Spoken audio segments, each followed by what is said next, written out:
ग्राह आया, मगर उसने उस हाथी की टांग पकड़ ली। उसने तो ऐसे समझा कोई छोटी मोटी मछली होगी, पर जब बहुत देर से वो छुड़ा नहीं पाया तब बड़ा घबराया। जोर लगाए तो जोर नहीं लगे। अपने परिकर लोगों से कहा मुझे छुड़ाओ भाई। किसी ने सूंड लगाई, किसी ने कुछ करा, बहुत दिन तक ये युद्ध होता रहा। आखिर सब परिवार के लोग एक एक करके चले गए।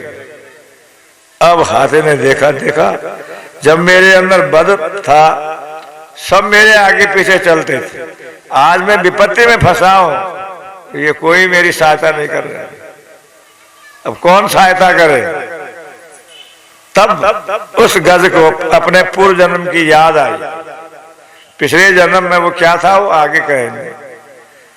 उसके द्वारा भगवान का उसने स्तवन करा। कौन से भगवान? जो प्रभु सबके रचना करने वाले, सबकी रक्षा करने वाले, सर्वशक्तिमान है, वो मेरी रक्षा करे। तो कहते हैं ना वहां देवी आई, न शंकर जी, न ब्रह्मा, न कोई देवता, भगवान श्री हरि। वो भी इतने जल्दी कि गरुड़ को भी छोड़ा और झट से वहां प्रकट हो गए। हाथी को खींचा बाहर और अपने सुदर्शन से ग्रह का सिर काटा और ग्रह के शरीर से एक दिव्य ज्योति निकली। भगवान को प्रणाम करके वो अपने लोग को चले। उसके बाद हाथी का उद्धार हो गया।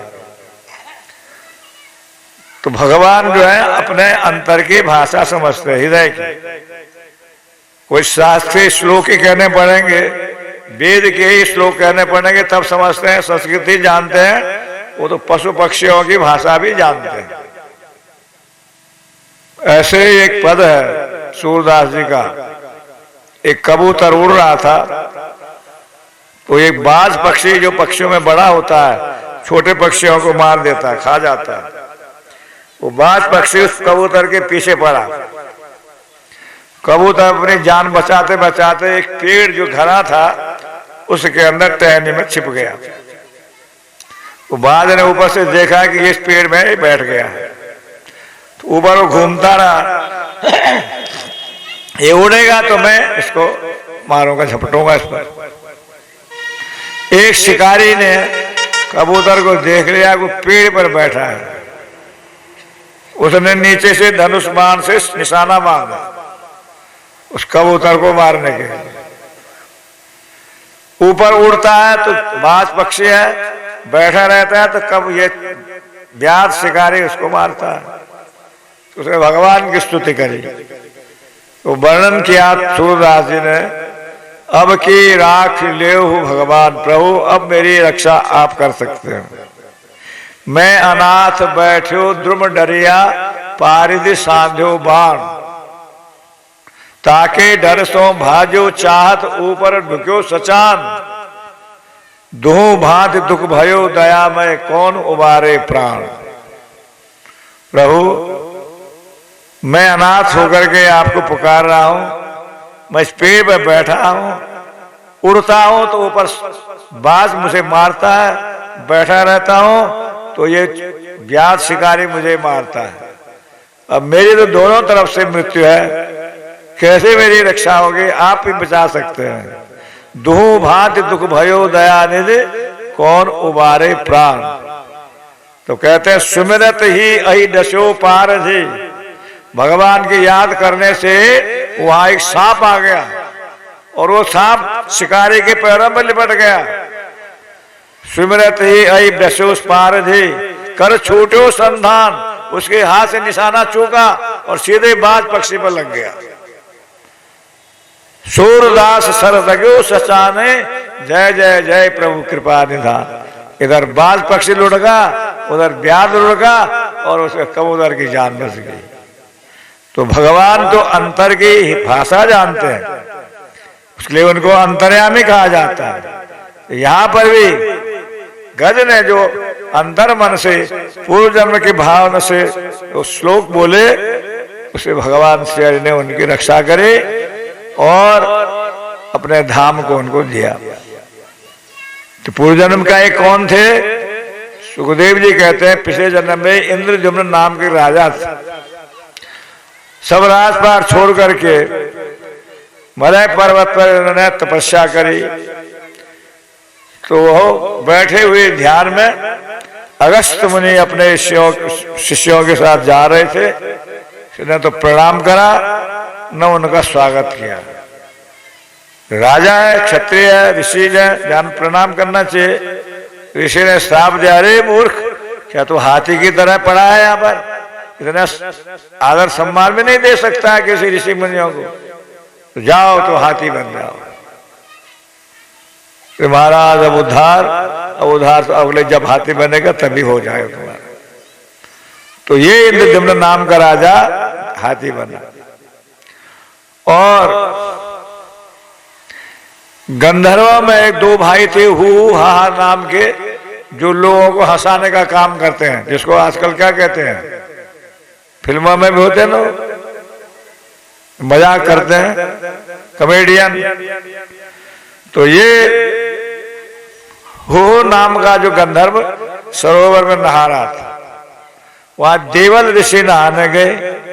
तो चुपचाप अंदर से पानी में घुसा और उनकी टांग पकड़ ली। और देवल ऋषि घबरा गए, कहीं मगर वगैरह नहीं पकड़ ले, मेरे घबरा गए आगे, अरे किसने पकड़ लिया, मुझे पकड़ लिया। और ये अरे महाराज हंस आपको डर गए, अरे तू मूर्ख, मुझे डरा दिया तुमने, जा तू भी मगर ही बन जाएगा। वो मगर बन गया था। लेकिन ऋषियों का श्राप कभी अकल्याणकारक नहीं होता है। उन्हें जो गुस्सा भी आता है संत महात्माओं को, लोगों के कल्याण के लिए आता है, और उससे सबका मंगल ही हुआ है। तो ये दोनों अपने पूर्व जन्म के जो थे पाप के कारण बन गए। अब यहाँ भगवान के स्पर्श से दोनों का उद्धार हो गया। दोनों ने भगवान की स्तुति करे और अपने अपने धामों को चले गए। इसी मनवंतर में समुद्र मंथन हुआ। तो कैसे हुआ और क्यों हुआ? तो कहते हैं दुर्वासा ऋषि भगवान के धाम वैकुंठ गए, भगवान को प्रणाम किया। भगवान ने अपने गले की प्रसादी माला उनको दे दी। बड़े प्रसन्न हुए, प्रभु ने अपनी प्रसादी माला दे दी। लौट के आ रहे थे तो स्वर्ग से इंद्र अपने ऐरावत हाथी पर कहीं जा रहा था। इंद्र ने जब उतर करके दुर्वासा जी को प्रणाम किया। उसके शिष्टाचार को देख करके दुर्वासा जी प्रसन्न हुए, अपने गले की माला इंद्र के गले में दे दी। अब इंद्र ने वो माला हाथी के गले में डाल दी। अब हाथी क्या समझे उसकी कीमत? हाथी ने सूंड से उस माला को खींचा और पैरों के नीचे कुचल दिया। दुर्वासा ने कहा, अच्छा इंद्र, भगवान की प्रसादी माला मैंने बड़े प्रेम से तुमको दी और तुमने ऐसे हाथी को दे दी जो समझता नहीं किसकी कीमत, और उसने उसको तोड़ करके कुचल दिया। तो जाओ, तुम्हें बड़ा गर्व है अपने इंद्रपने का, स्वर्ग का, तो श्रीहीन हो जाओ। बस श्राप दिया। तो दैत्यों को मालूम पड़ा तो उन्होंने देवलोक पर चढ़ाई कर, घबरा गए। देखो, भगवान की सेवा पूजा में कुछ अपराध होते हैं, उनको सेवा अपराध कहा गया है। वो 32 से हो। जैसे कुछ पुजारी के लिए है, कुछ दर्शनार्थियों के लिए होते हैं। अपने घरों में हम पूजा भी करते हैं तो उन अपराधों से बचना चाहिए। जैसे घर में ठाकुर जी हैं, रसोई पानी कुछ बनाया, भोग लगाए बिना खुद खाने लग गए। आपके घर में कोई मेहमान आया और आपने कुछ हलवा पूड़ी बनाया, उसको पूछा भी नहीं, अब खुद उड़ाने लग गए, तो उसको भी मालूम पड़ेगा। ये अपराध है। बिना भोग लगाए वैष्णव को कोई वस्तु नहीं खानी चाहिए।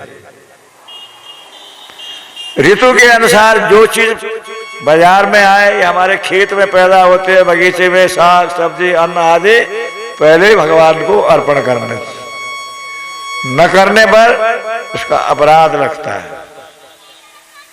भगवान के मंदिर में जूता चप्पल पहन के नहीं जाना, सलाम वालेकुम हाथ से प्रणाम ऐसे नहीं करना। पंचांग या साष्टांग, साष्टांग समझ गए, 6 अंग या अष्टांग एक ही बात है। वो दोनों पैर लंबे, हाथ लंबे, सिर छाती ये लगा के साष्टांग या अष्टांग प्रणाम होता है। पंचांग घुटने टेक करके जो किया जाता है, बिना प्रणाम किए भगवान की स्तुति नहीं की जाती। कुछ लोग जैसे ये मंदिर है ठाकुर जी, अब उन्होंने अगरबत्ती जलाई तो घूमते चारों तरफ, तो कहा चारों तरफ गाय घूमते हो? भगवान को पीठ नहीं दिखाना चाहिए। तो हम लोग तुलसी की आरती भी करते हैं ना, कई लोग ऐसे घूम जाते पीठ काट देते, सीधे घूमना चाहिए। भगवान के जन्म आज जन्म में उत्सव न मनाना भी अपराध है। जन्माष्टमी, रामनवमी घर में मना, अपने लड़कों का जन्मदिन मनाएंगे, शादी की वर्षगांठ मनाएंगे, तो भगवान की नहीं करेंगे। काहे को बिठा रखा भगवान घर में, मत रखो। फिर भगवान को भी ऐसे रखते हैं ना कि सीढ़ी के नीचे जहाँ खाली जगह पड़ी है फालतू, वहां भगवान बैठ जाते हैं। अपना बाथरूम भी बढ़िया है उनका और कमरे भी बढ़िया हैं, तो भगवान के लिए जगह ही नहीं है। जगह मिली सीढ़ी के नीचे फालतू जगह, और उनके कपड़े भी ऐसे कि बच्चों के बच्चे खच्चे होंगे, टुकड़े टाकड़े उसे बना के पोशाक बन जाएगी। ये अपराध है। भगवान के सामने खाना भी नहीं चाहिए, सोना भी नहीं चाहिए, इधर तेरी मेरी आदि गप्पे भी नहीं हाँकनी चाहिए, दूसरे को प्रणाम भी नहीं करना चाहिए। अगर भगवान समझते हम तो किसी बड़े ऑफिसर के पास जाएंगे, उसके सपरा चपरा से गए, भैया चपरासी राम नाम जी, कहना भी गलत है। जब सामने बड़ा ऑफिसर है तो उसी की सुननी देखनी माननी चाहिए। ये सब चीजें हमको समझनी चाहिए। कई लोगों को हम जैसे माला दे दी, हमने दी तो इसलिए भाई वो हमको आदर सम्मान करते हैं बड़ा समझ के। अब उनने क्या करा, अपने दूसरे बड़े को दे दी अपने गले की माला, और अपने उस गले वाले ने उसे अपने वाले हमको बनाए पहना दी। कई जगह ऐसा होता है, देखा आप लोगों नहीं? वो घूम घाम के फिर माला हमारे पास आती है। ऐसा नहीं करना चाहिए। बच्चों को माला दी पुजारी ने मंदिर में, या हमने हमारे गले में हमने बच्चे को दी, बच्चा ने तो उतार के फेंक दी जैसे उस हाथी ने गिर दी। ये अपराध है।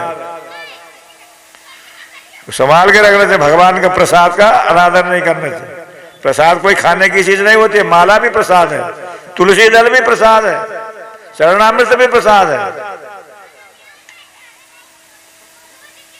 यहां दुर्वासा जी ने शिक्षा दी, चाहे इंद्र हो, चाहे इंद्र से भी और कोई बड़ा हो, देवताओं का राजा इंद्र जब गलती कर सकता है, हम लोग तो कौन से खेत के मूली गाजर है। तो सही इनका श्राप दिया। इसकी कथा विषय तो बहुत सारा है। दैत्यों ने चढ़ाई कर दी देवताओं पर, देवता लोग घबरा गए, क्या करना है। ब्रह्मा जी के पास गए, प्रभु हमारी रक्षा करो। ब्रह्मा जी ने कहा भाई हम तो कुछ नहीं कर सकते हैं, भगवान कृष्ण के पास चलो। वहां गए, बड़ी स्तुति करी। भगवान ने कहा सुनो, अभी तो उनका बल बढ़ा हुआ है और उनके पास संजीवनी विद्या है। शुक्राचार्य दैत्यों के गुरु हैं। अब तुम लोगों के पास तो कुछ है नहीं ऐसी औषधि, तो ऐसा करो दोनों मिलकर समुद्र मंथन करो, क्योंकि तुम्हारे बस का अकेला है नहीं। दैत्य लोग बलशाली है, वो भी जोर लगाएंगे, तुम भी जोर लगाओ, तो समुद्र से अमृत निकलेगा। उसका पान करोगे तो फिर लड़ाई झगड़ा भी करोगे तो मरोगे तो नहीं कम से कम। तो अभी जा करके तुम दोस्ती मित्रता करो दैत्यों से। और दैत्यों के राजा हैं बलि महाराज। तो इंद्र जो है खाली हाथ दैत्यों के आ गए। दैत्यों ने देखा बलि ने, इंद्र खाली आ रहा है, क्या बात है। तो जब आ रहा है कोई घर आया तो उसका सम्मान करना ही चाहिए। कैसे आए आप? देखो भाई बलि, भले तुम्हारी माँ हमारी माँ अलग है पर पिता तो एक ही है, क्योंकि दोनों कश्यप जी के पुत्र हैं। दैत्यों की माता अदिति है और देवताओं की माता अदिति है, ये भी दोनों बहन हैं।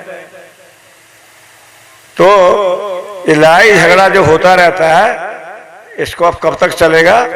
आप हम दोनों मिलके समुद्र मंथन करें तो अमृत निकलेगा, तो आधा आधा बांट लेंगे। बोले ठीक है, कैसे मथना है साहब?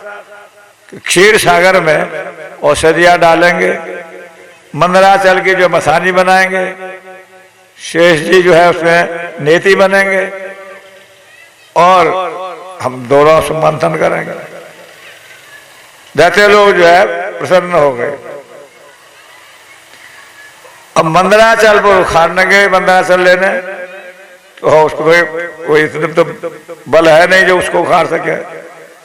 तो भगवान का स्मरण करके कुछ बल आया तो उखाड़ के ले जाने लगे, तो संभले नहीं, कुछ दबने लगे, किसी के हाथ टूट गए, किसी के पैर टूट गए। फिर भगवान का स्मरण करा, भगवान ने गरुड़ में रख करके मंदराचल को, अब लोग कहेंगे ऐसे ऐसे भी थे, होता है क्या? ये रूपक है क्या? ये भगवान की सर्वसमर्थता है। ले करके क्षीर सागर के तीर पर आए। अब उसको शेष जी के पास गए कि महाराज आप इसकी नेति बनो। क्यों? समुद्र मंथन करेंगे। अच्छा, मैं रगड़ूंगा, अमृत पियोगे तुम लोग, काहे को मुझे रगड़ रहे हो? कि नहीं, आपका भी हिसाब से मिलेगा कुछ। चलो ठीक है, परोपकार के लिए तो अपन भी तैयार हैं। शेष जी को लिपटा गया मंदराचल पर्वत पर। अब मंदराचल को जो है डाला समुद्र में, क्षीर सागर में, तो वो नीचे डूबने लग गया। और घबरा गए देवता लोग भी, यार ये नीचे ही डूब जाएगा तो मंथन कैसे? भगवान का स्मरण करा तो भगवान कछुआ बन गए। बोले कच्छप भगवान की। क्षितिर विपुल तरे तिष्ठति तब पृष्ठे, धरणि धरण किन चक्र गरिष्ठे, केशव धृत क्या कूर्म शरीर, कूर्म माने कछुआ, शरीर जय जगदीश हरे, जय जगदीश हरे। अब देवता लोग लगे मुंह तरफ, शेष जी के मुंह तरफ, और पूंछ की तरफ लगे दैत्य लोग। दैत्यों ने कहा वाह, हम कोई सब छोटे बाप के बेटे तो है नहीं, हमें पूंछने पकड़ दी, ये अमंगल हिस्सा, गंदा हिस्सा पीछेगा, और मुंह लगे यार देवता लोग, हम नहीं करेंगे सब। भगवान ने समझा रखा था इनकी हाँ में हाँ मिलाना, जैसे ये कहेंगे वैसे करेंगे। देवताओं ने कहा ठीक है, आप मुंह की तरफ आइए, और पूंछ की तरफ लगे देवता लोग, दैत्य आगे शेष जी के मुंह की तरफ। अब जब मंथन होने लगा तो शेष जी के मुंह से तो वायु निकलने लगी, कालकूट विष की। अब दैत्य लोग झुलसने लगे, अरे अच्छे बड़े बाप के बेटे बने तो और दुर्दशा हो गई, हमारे काले पड़ने लगे सब जहर। अब क्या कर सकते? तो बोला ही था उन्होंने, तो उल्टी की खोपड़ी उल्टी होती है। भगवान ने समझा रखा था। एक व्यक्ति जो है बड़ा दुखी हुआ कि मेरी पत्नी जो है जो मैं कहता हूँ उल्टा काम करती है। किसी के पास गया, महाराज इसकी बुद्धि सुधार दो, जो हम काम बताएं तो यदि हम करें झाड़ू लगाओ तो नहीं लगाती है, बर्तन मांजो तो नहीं मांजती। बोला अरे उल्टा करते हैं ना क्या, तुम उल्टा बोलो, खबरदार झाड़ू मत लगाना, तो वो झाड़ू लगा देगी। तुम कहते हैं खबरदार बर्तन मत मांजना, तो मांज देगी। तुम कहना रसोई तुम मत बनाना, तो बना देगी। ये तो और तो सुविधा तुमको, ये समझ लो कि ये कराना है तो उसको पहले मना कर दो, तो वो करेगी। तो उससे कहा तो बड़ा अच्छा मंत्र बता दिया। अब उसे कोई काम कराना देखा था तो उल्टा कर दी थी वो। लेकिन एक दिन उसको नहाने जाना था नर्मदा जी, तो उसको ये कहना था कि तुम भी चलो मेरे साथ, पर नहीं, बोला कि देखो तुम मत चलना मेरे साथ नहाने, क्योंकि नदी में बहुत तेज बह पानी है, बह जाओगे। कि नहीं, मैं तो चलूंगी। बोले अरे तो गड़बड़ होगी। अब जब वो नहाने लगे तो उसने कहा देखो इसकी धार बहुत तेज चल रही है, इधर मत जाना नहीं तो बह जाओगी, नहीं तो मैं इसी धार में नहाऊंगी। और नहा के बह गई। अब वो ढूंढने लगा उसको, उधर से नदी आ रही है, उधर ही जहां से आ रहे उधर जा रहा है। लोगों ने कहा क्या ढूंढ रहे हो? कि मेरी पत्नी बह गई नदी में, ढूंढ रहा हूं। अरे आगे ढूंढो, यहाँ ऊपर क्यों ढूंढ रहे हो? कि नहीं वो उल्टी खोपड़ी थी, इधर ही गई होगी, वो यही गई होगी। तो ऐसे दैत्यों की, मूर्खों की ऐसी खोपड़ी होती है, सीधे रास्ते समझते नहीं। समुद्र मंथन होने लग गया। अब अमृत तो निकला नहीं और कालकूट जो है विष निकल गया। और विष निकला तो सब हाय त्राही मच गई। कौन इसको पिए? भैया शंकर भगवान इसमें समर्थ है, उनकी स्तुति करो तो देव महादेव है, बड़े दयालु है, करुणामय है, कृपालु। शिव माने कल्याण स्वरूप होते हैं। शंकर भगवान की स्तुति करिए, देव देव महादेव भूतात्म भूत भावनो। हाँ क्या बात है प्रभु, कालकूट विष निकला है, अब आप तो समर्थ हैं, इसका पान कर दीजिए। अच्छा अमृत तुम पियोगे तुम लोग, विष के लिए मैं ही मिला के। पार्वती से पूछा ये लोग जो आए हैं क्या करना चाहिए? बोले क्यों पार्वती से क्यों पूछ रहे हैं? अगर पिया पार्वती कहीं नाराज हो गई तो? पार्वती जानते हैं शंकर जी के महत्व को। प्रभु आप तो सब समर्थ हैं, इस समय सब जीव जो है जल रहे हैं, कष्ट हो रहा है, इसलिए आप जो है इसको पान कर दीजिए। तो भगवान शंकर में समर्थ है, किस नाते समर्थ है? राम नाम के नाते। तो पिया रा कह के मुंह में डाला और मोह कह के बंद करा, तो गले में रोक दिया। भगवान का नाम पड़ा नीलकंठ। बोलो नीलकंठ भगवान की। जो अगर कुछ थोड़ी सी बूंदें इधर उधर गिर गई, उससे सांप बिच्छू संख्या आदि जहरीली वस्तुएं पैदा हुई। देवता दैत्य लोग अब जो रुक गया था समुद्र मंथन थोड़ी देर के लिए, फिर चालू हो गया। करते करते फिर अब कामधेनु नाम की गाय निकली। ऋषि मुनियों ने कहा हम लोग यज्ञ याग करते हैं, ये हमारी जरूरत है, ये हमें दे दो। ठीक है ये आप लीजिए।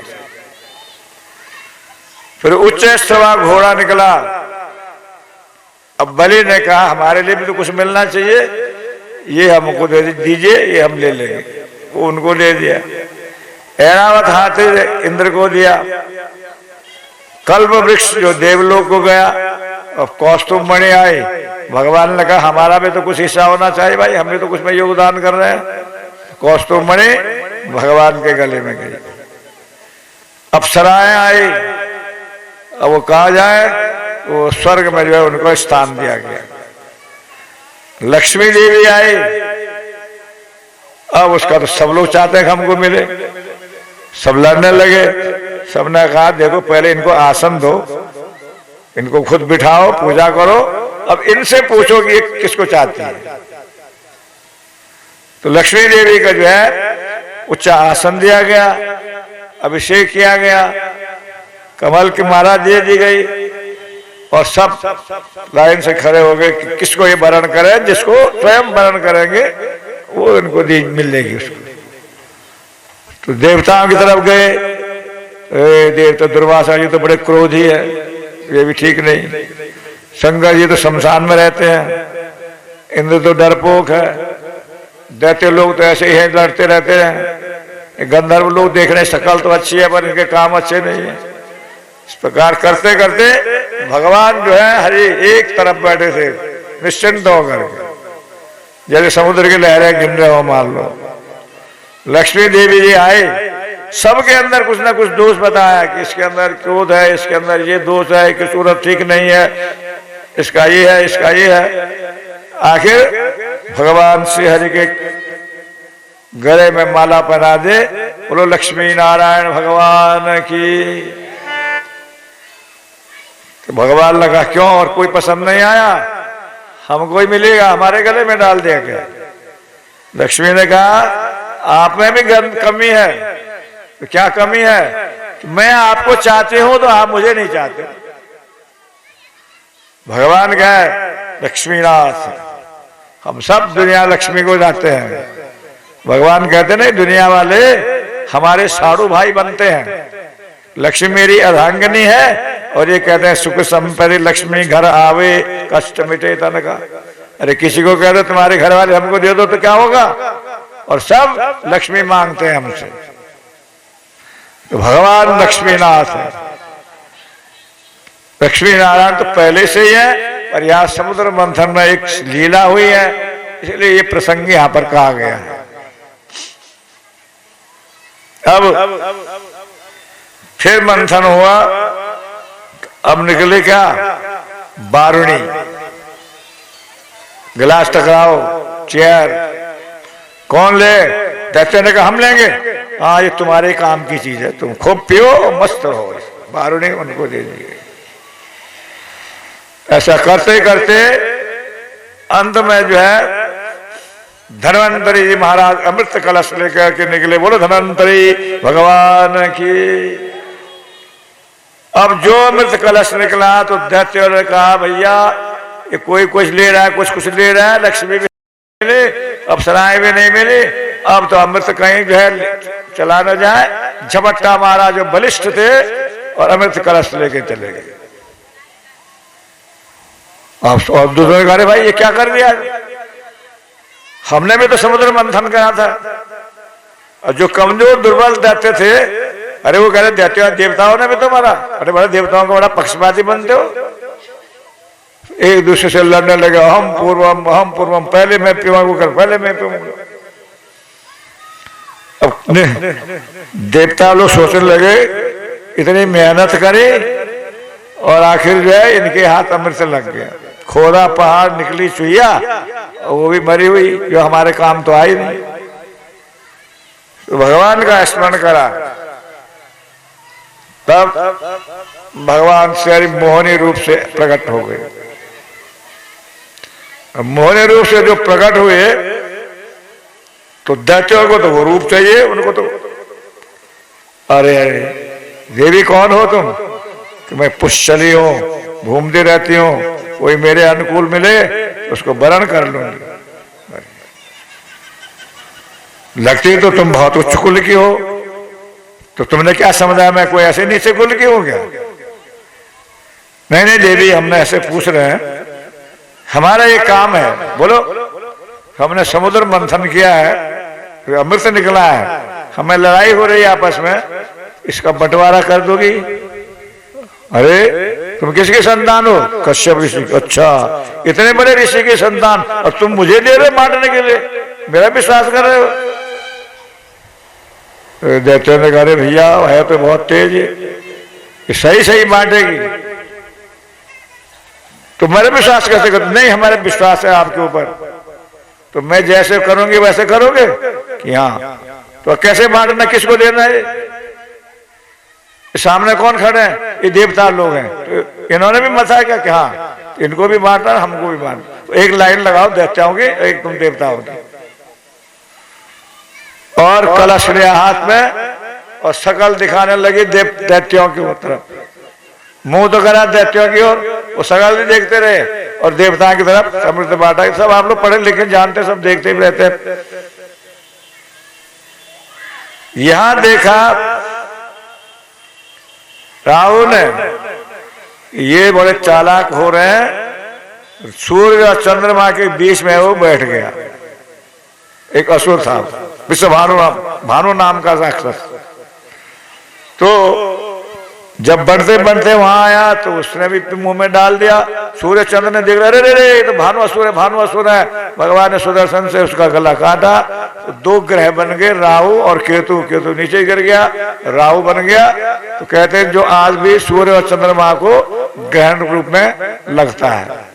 ऐसा है कि विज्ञान दूसरी चीज मानता है, पृथ्वी की छाया पृथ्वी बीच में आ जाती है, चंद्रमा बीच में आता है, तो सूर्य ग्रहण और चंद्र ग्रहण होते हैं।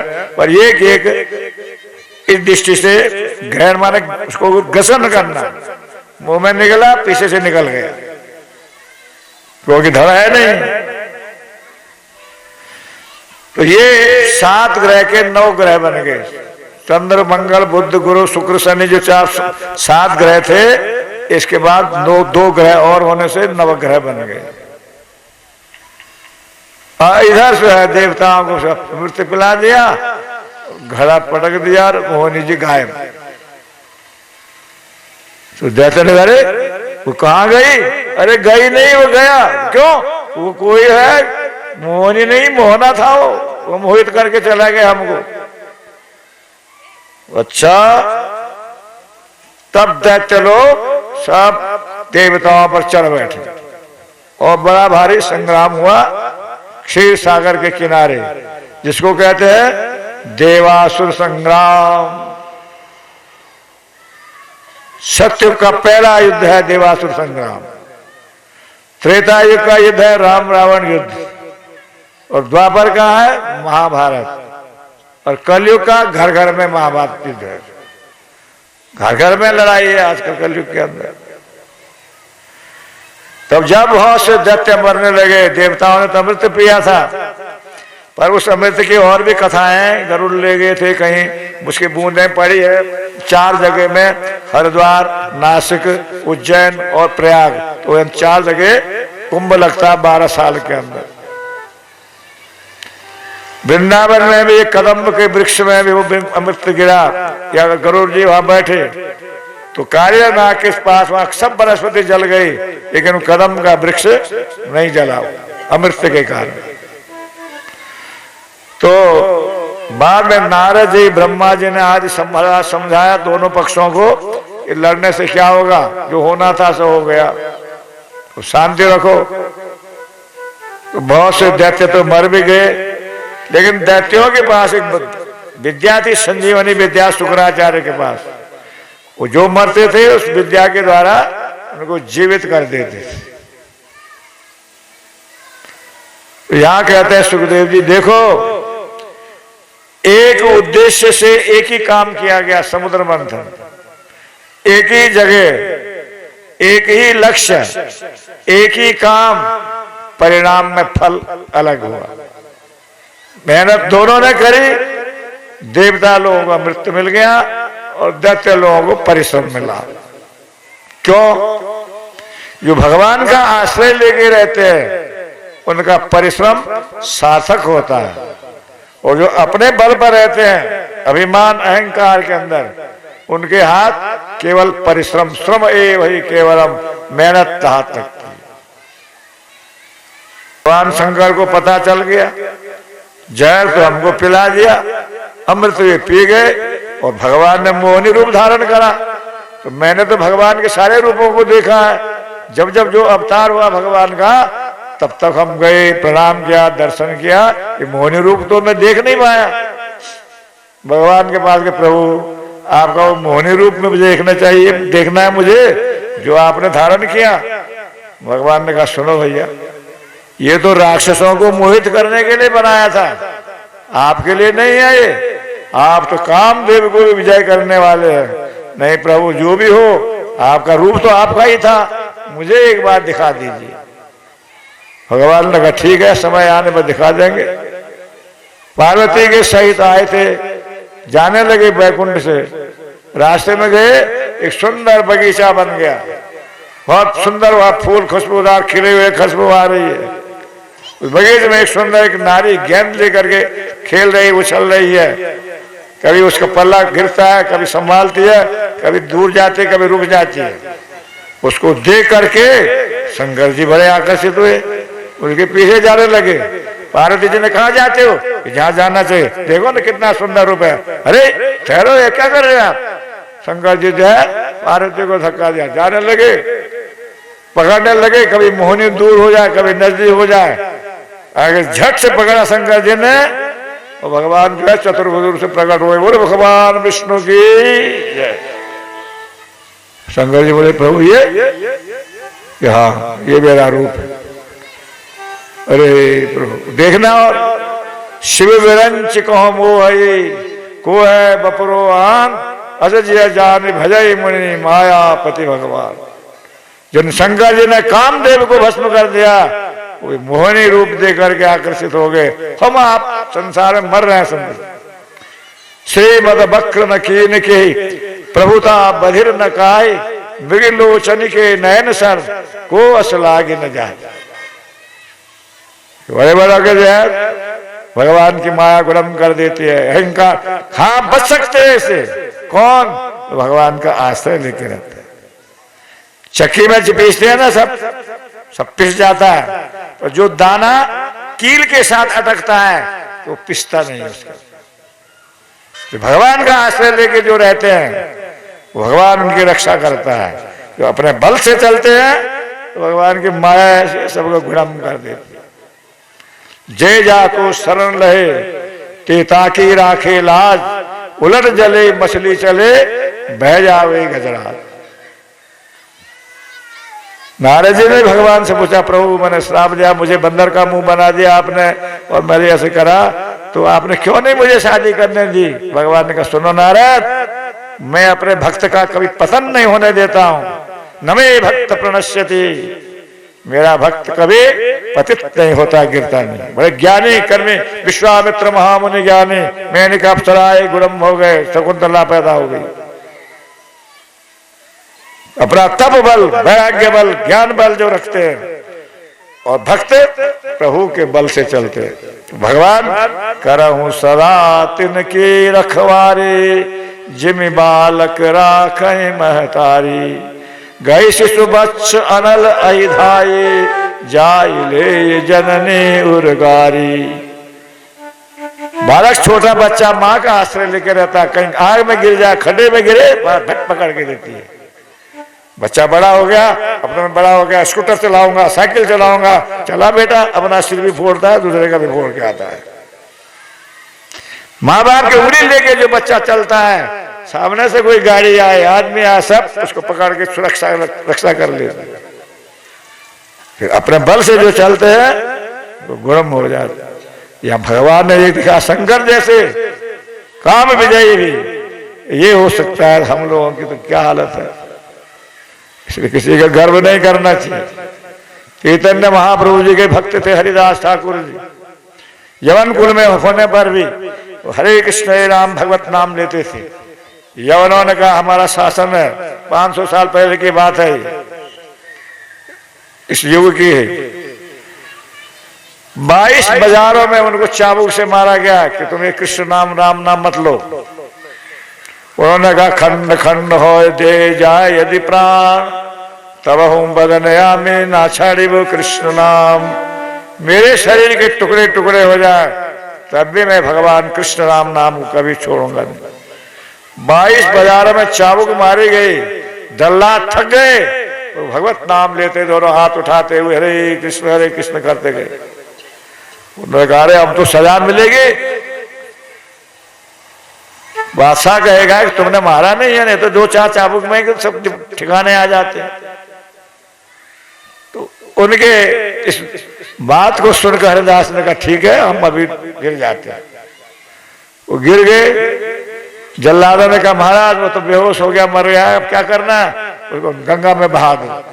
न उसको जलाना है, हिंदुओं की गति नहीं होगी, और दफनाना भी नहीं, मुसलमान की गति भी नहीं होगी वो, ताकि लोगों को सीखने को मिले। बहा दिया। वो तो तैरते हुए एक दूसरी जगह चले गए। वहां एक विषधर सर्प रहता था। सबने कहा महाराज यहाँ से निकलो, ये विषधर सर्प रहता है कि मेरा क्या करेगा। वहां भजन करते थे, उस सर्प ही उस गुफा को छोड़ करके चला गया। अब उनकी ख्याति होने लगी। तो हिंदू नाम का एक रामचंद्र खान नाम का एक था राजा, उसको बड़ी ईर्षा हुई।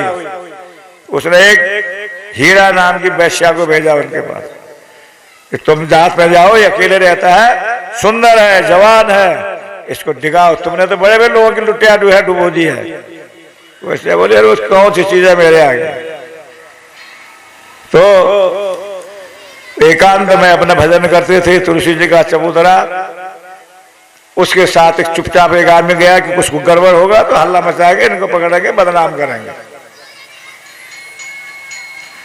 वैश्या ने प्रणाम करा, ये अपना हरि नाम कर रहे थे। मैं आपसे मिलने आई हूँ, बहुत आपसे प्रभावित हूँ, आपसे कुछ चाहती हूँ।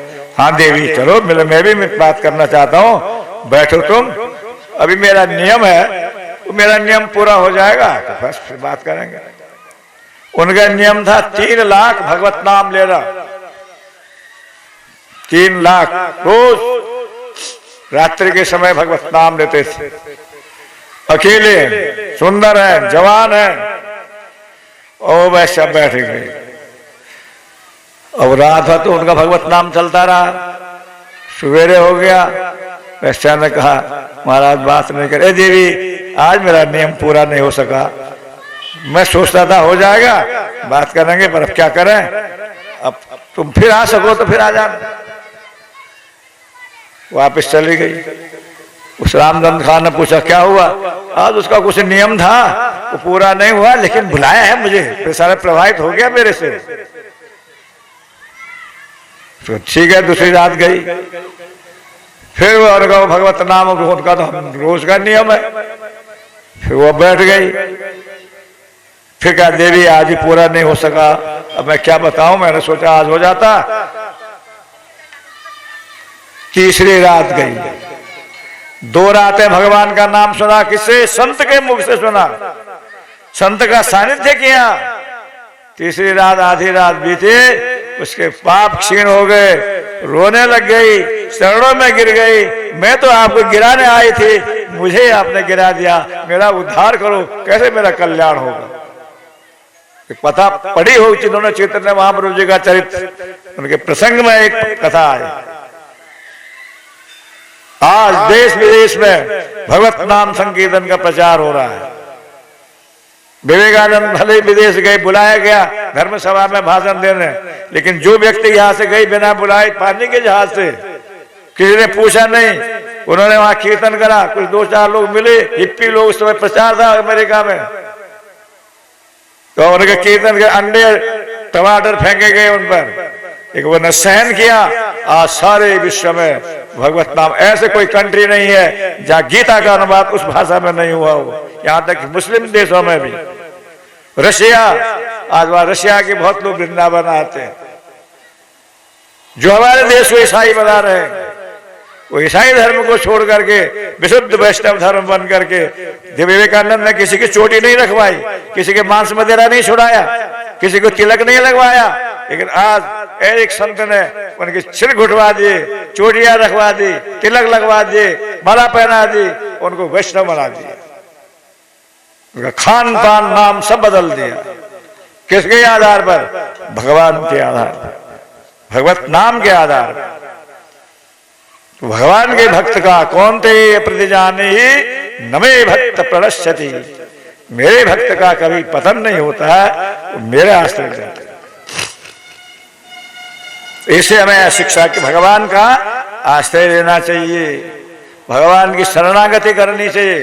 हम भगवान के हैं, अपने को बस ये शरीर समझते हैं, यही हमारी सबसे बड़ी गलती है। शरीर में नहीं, शरीर मेरा है, इस बात को हम बार बार कहते हैं। शरीर के अलावा अपने को और कुछ समझना चाहिए। अब करते तो हम सब काम शरीर से ही है, पर किसके द्वारा करते हैं?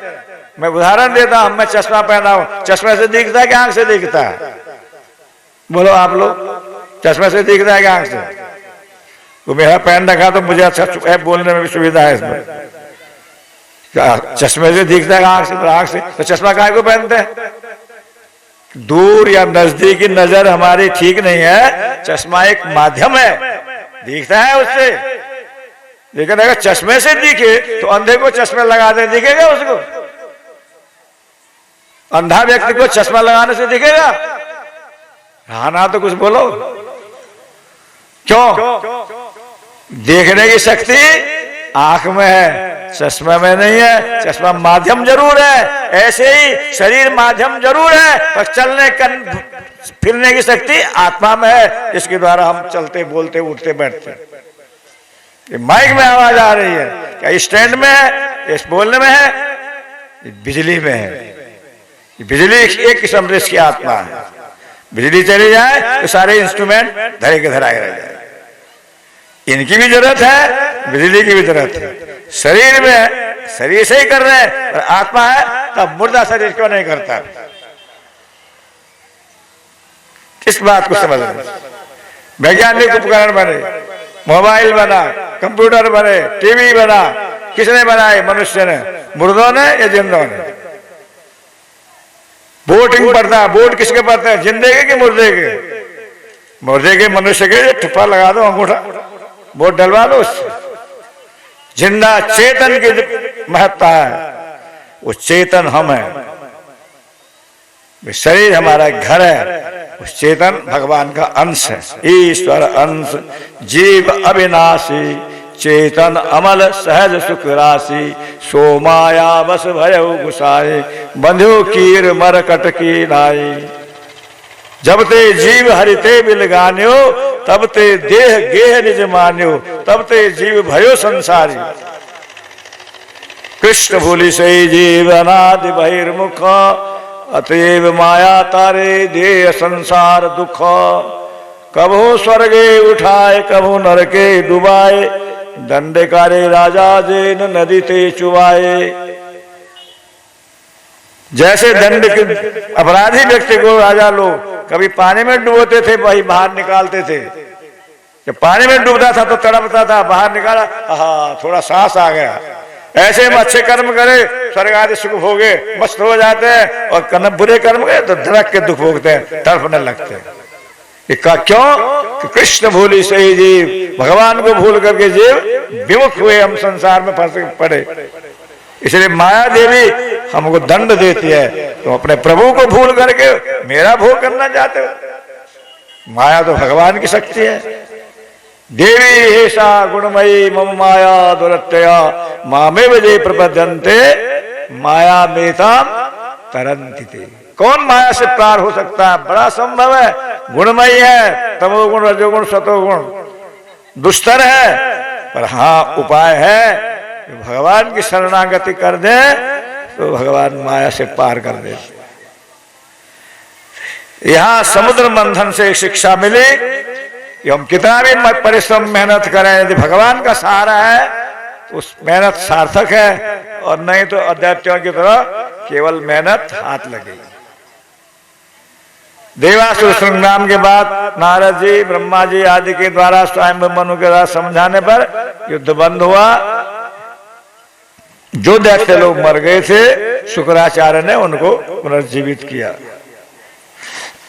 संजीवनी विद्या के द्वारा। अब ऐसे विजयी हुए फिर बलि महाराज ने इंद्रलोक पर चढ़ाई कर दी। देवता लोग घबराने लगे। फिर देवताओं की दौड़ आखिर भगवान तक है, ब्रह्मा जी तक। सब इधर उधर जो भटकने लगे। अमृत तो जरूर पान कर लिया, पर ताकत अब देवताओं की कम हो गई, दैत्यों की बढ़ गई। उन्होंने गुरु का आश्रय लिया, गुरु ने उनकी शक्ति बढ़ा दी, शुक्राचार्य ने। अब भगवान से पास गए, प्रभु ये अब क्या करना है? भगवान ने कहा इस समय तो जो है कुछ हो नहीं सकता है। आखिर देवताओं की मां अदिति कश्यप ऋषि के पास गई कि भगवान कुछ उपाय बताओ, मेरे पुत्र जगह जगह भटक रहे हैं और दैत्यों ने सब जगह अधिकार कर लिया त्रिलोकी में। उन्होंने कहा देखो देवी, ये तो हमारे बस की नहीं है, भगवान के ऊपर सब निर्भर है, उनकी आराधना करो। हाँ तुम पयो व्रत धारण करो और उसके द्वारा भगवान प्रसन्न होंगे तो कोई उपाय बताएंगे। तो उन्होंने बड़ी श्रद्धा से उनके बतलाए अनुसार पयो व्रत का जो है पालन किया। भगवान प्रसन्न हुए, दर्शन दिए। क्या चाहिए? हमारे पुत्र लोग सब भटक रहे हैं। भगवान ने कहा देखो अभी उनको जो है युद्ध में हराया नहीं जा सकता, क्योंकि वो ब्राह्मणों के बड़े भक्त हैं और अभी उनकी शक्ति बहुत बढ़ी हुई है। इसलिए दूसरे उपाय से उनका वो राज्य हम देवताओं को दिला सकते हैं। मैं तुम्हारे यहां पुत्र रूप से आऊंगा और भिक्षा रूप से उनसे कुछ मांगूंगा। ये कह करके भगवान अंतर्ध्यान हो गए।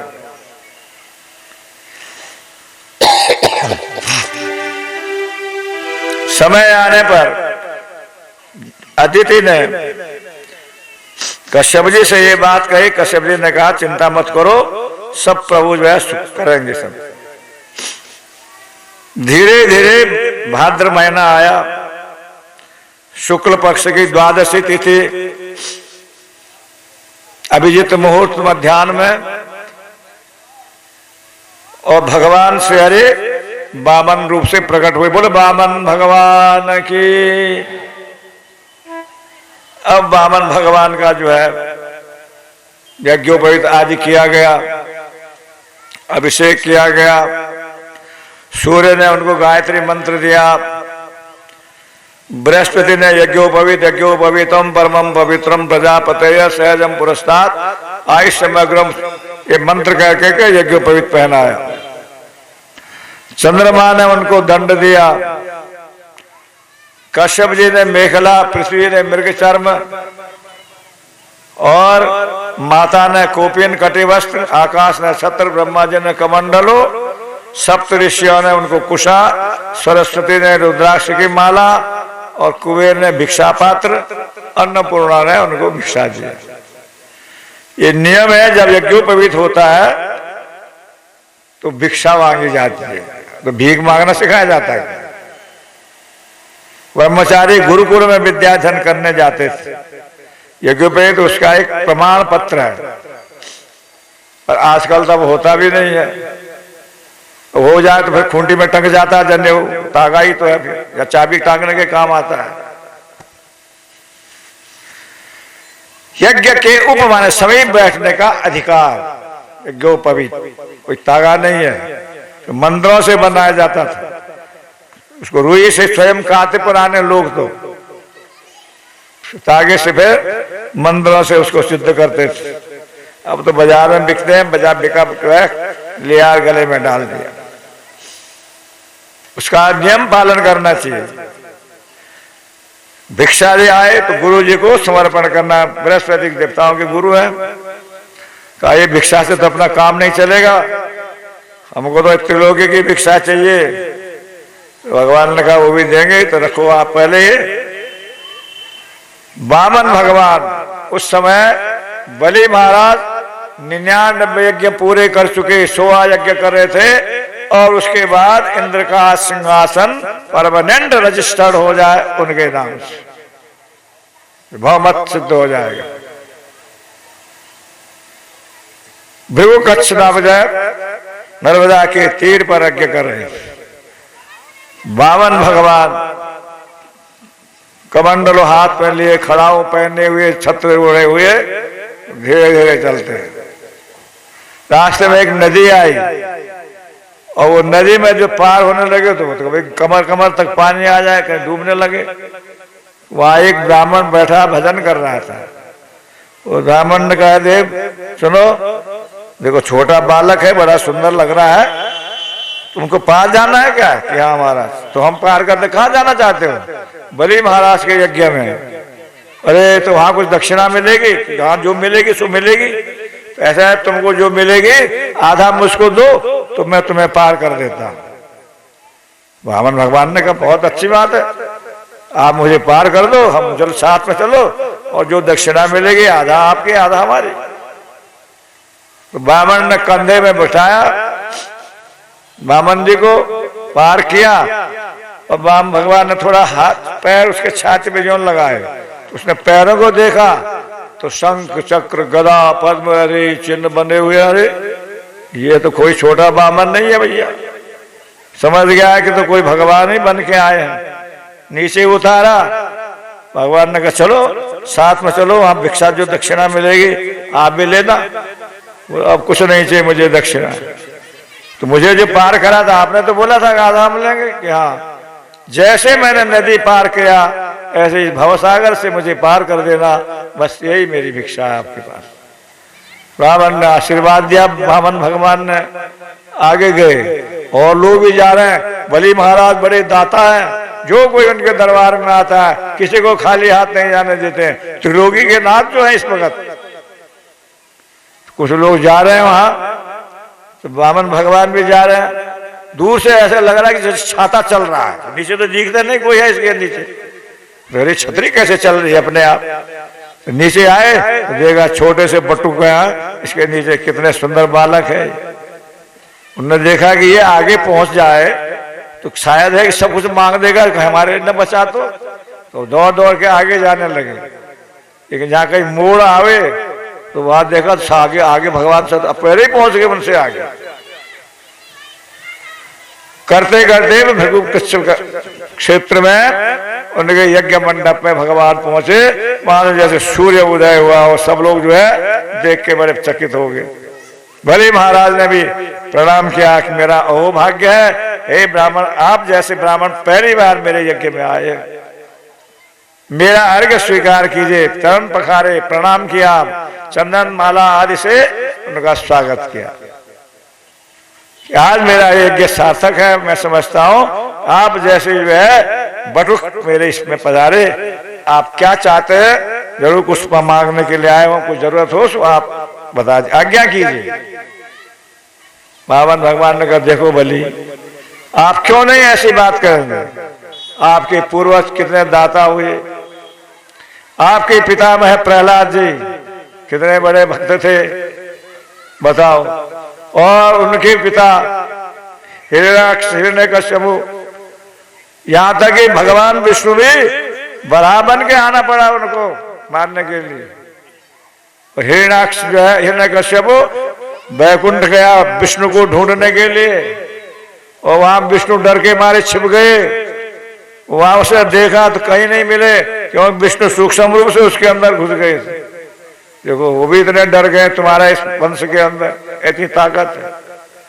और सुना कि बाद में जो है वो भगवान खंबे में छिप गए थे वैकुंठ से जाकर के। यहाँ महाराज आप तो हमारे खानदान की पूरी बात जानते हैं, वो तो जानते सो हमको मालूम है, इसलिए कह रहे तुम क्यों नहीं अच्छी बात कहोगे, तो सब देने के लिए तुम सब कुछ तैयार हो।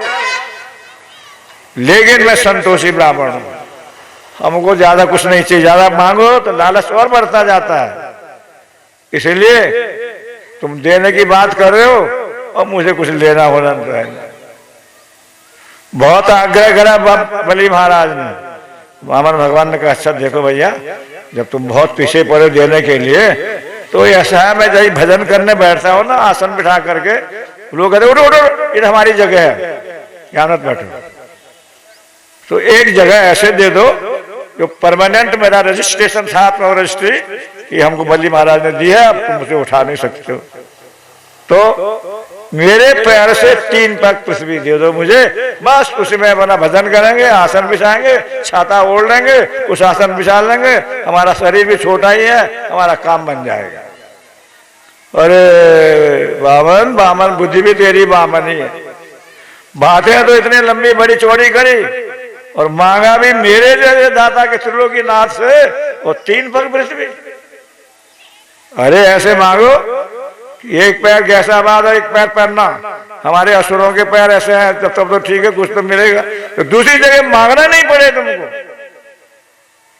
कुछ तुम्हारे अनुरूप कोई कन्या ढूंढ लो, उसकी शादी भी करा सकता हूं। बहुत सी बातें कही, अब जाकर हम आगे नहीं कहेंगे।